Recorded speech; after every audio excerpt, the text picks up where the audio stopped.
Assalamu alaikum wa rahmatullahi wa barakatuh, mes chers frères et sœurs. Aujourd'hui, Inch'Allah, nous allons parler du droit d'Allah Azza wa Jal sur ses serviteurs, mais aussi du droit des serviteurs sur Allah subhanahu wa ta'ala. Et là, vous êtes sûrement en train de vous dire, mais comment un serviteur pourrait-il avoir des droits sur Allah subhanahu wa ta'ala? Mes chers frères et sœurs en islam, le droit d'Allah subhanahu wa ta'ala sur l'ensemble de ses serviteurs est d'œuvrer en monothéiste sans lui associer quoi que ce soit, lui vouer un culte exclusif, obéir à ses injonctions et s'abstenir de commettre ce qu'il a défendu. Et en effet, Allah subhanahu wa ta'ala dit dans le Coran « Je n'ai créé les djinns et les hommes que pour qu'ils m'adorent » Surat al-Dariyat, verset 56. Allah subhanahu wa ta'ala dit aussi dans le Coran « Et ton Seigneur a décrété « N'adorez que lui » et marqué de la bonté envers les pères et mères. Si l'un d'eux ou tous deux doivent atteindre la vieillesse auprès de toi, alors ne leur dis point fi, et ne les brusque pas, mais adresse-leur des paroles respectueuses. Surat al-Isra, verset 23. Allah subhanahu wa ta'ala dit aussi « Nous avons envoyé dans chaque communauté un messager, pour leur dire « Adorez Allah et écartez-vous du ta'arout ». Alors Allah en guida certains, mais il y en eut qui ont été destinés à l'égarement. Parcourez donc la terre et regardez quelle fut la fin de ceux qui traitent nos messagers de menteurs. Surat An-Nahl, verset 36. Et enfin, Allah Azza wa Jal dit dans le Coran « Adorez Allah et ne lui donnez aucun associé. Agissez avec bonté envers vos pères et mères, les proches, les orphelins, les pauvres, le proche voisin, le voisin lointain, le collègue et le voyageur, et les esclaves en votre possession. Car Allah n'aime pas, en vérité, le présomptueux, l'arrogant. » Surat An-Nisa, verset 36. Parallèlement à cela, mes chers frères et sœurs, le droit des serviteurs sur Allah Azza wa Jal, s'ils agissent en monothéiste et n'associent personne à son adoration, s'acquitte de son droit, qui est qu'il les fasse entrer au paradis et les sauve de l'enfer. Et en effet, Allah subhanahu wa ta'ala dit dans le Coran « Aux croyants et aux croyantes, Allah a promis des jardins sous lesquels coulent les ruisseaux, pour qu'ils y demeurent éternellement, et des demeures excellentes, au jardin d'Éden du séjour permanent. Et la satisfaction d'Allah est plus grande encore, et c'est là l'énorme succès. » Surat At-Tawbah, verset 72. Allah subhanahu wa ta'ala dit aussi « Quant à ceux qui croient et accomplissent les bonnes œuvres, ce sont les meilleurs de toute la création. Leur récompense auprès d'Allah sera les jardins de séjour sous lesquels coulent les ruisseaux pour y demeurer éternellement. Allah les agrée et il l'agrée. Telle sera la récompense de celui qui craint son Seigneur. » Surat Al-Bayyina, versets 7 et 8. Mu'az ibn Jabal radiallahu an relate ce qui suit, mes chers frères et sœurs. Alors que j'étais en croupe sur un âne derrière le prophète sallallahu alayhi wa sallam, celui-ci m'interpella en ces termes. « Ô Mu'az, sais-tu quel est le droit d'Allah sur ses serviteurs et le droit de ces derniers sur Allah ?»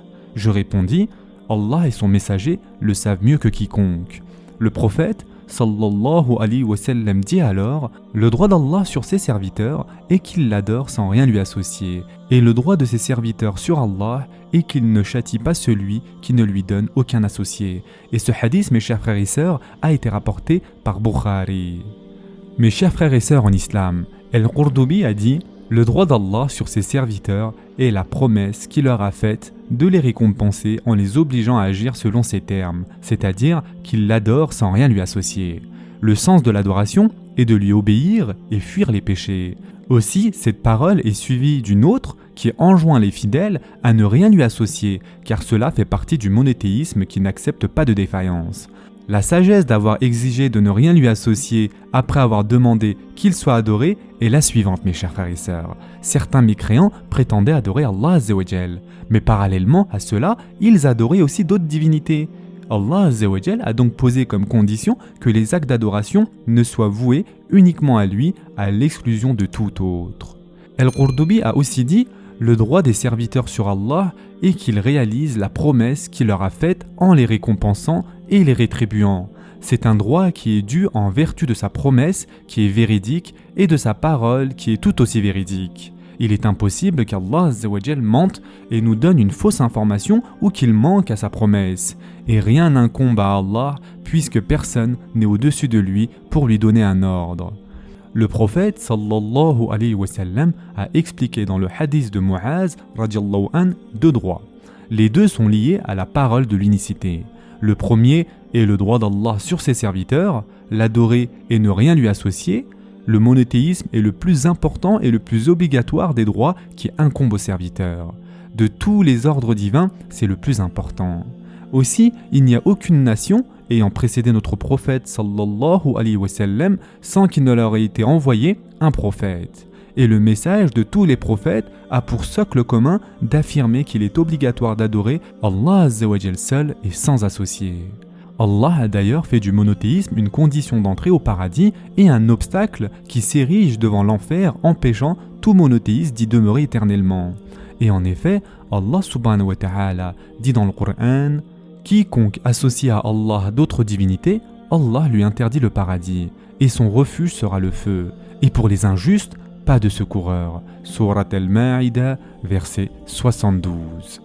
Ainsi, le premier droit, tel qu'il a été énoncé dans le hadith de Muaz radiallahu an, est le droit d'Allah Azza wa Jal sur ses serviteurs. Celui-ci consiste à adorer Allah en monothéiste, comme l'a dit notre prophète sallallahu alayhi wa sallam, le droit d'Allah sur ses serviteurs est qu'il l'adore sans rien lui associer. Quant au deuxième droit, c'est celui des serviteurs sur Allah. S'ils s'acquittent du droit d'Allah Azza wa Jal, alors le droit des serviteurs est qu'Allah subhanahu wa ta'ala ne les châtie pas. Or, ceci est une grâce divine puisque rien ni personne ne peut lui imposer quoi que ce soit. Ibn Taymiyyah a dit concernant cela: le fait que le fidèle mérite d'être rétribué est un honneur et une grâce de la part d'Allah. Ce n'est pas une chose qu'il mérite en contrepartie d'une autre, comme ce peut être le cas des hommes entre eux. Certains affirment: il n'y a aucun sens à affirmer que le fidèle mérite ce qui lui est dû, si ce n'est qu'Allah Azza wa Jal nous en a informé et que sa promesse est véridique. Comme l'indique le Coran et la Sunna, Allah subhanahu wa ta'ala dit dans le Coran: ceux dont les anges reprennent l'âme alors qu'ils sont bons, les anges leur disent: paix sur vous, entrez au paradis pour ce que vous faisiez. Surat An-Nahl, verset 32. De plus, mes chers frères et sœurs, il est bien connu que le fidèle n'obtient le salut et le paradis uniquement en raison de la grâce d'Allah Azza wa Jal et de sa miséricorde, comme il a été rapporté dans ce hadith suivant. Sachez que nul ne devra son salut à ses œuvres. Quelqu'un demanda: pas même toi, ô messager d'Allah?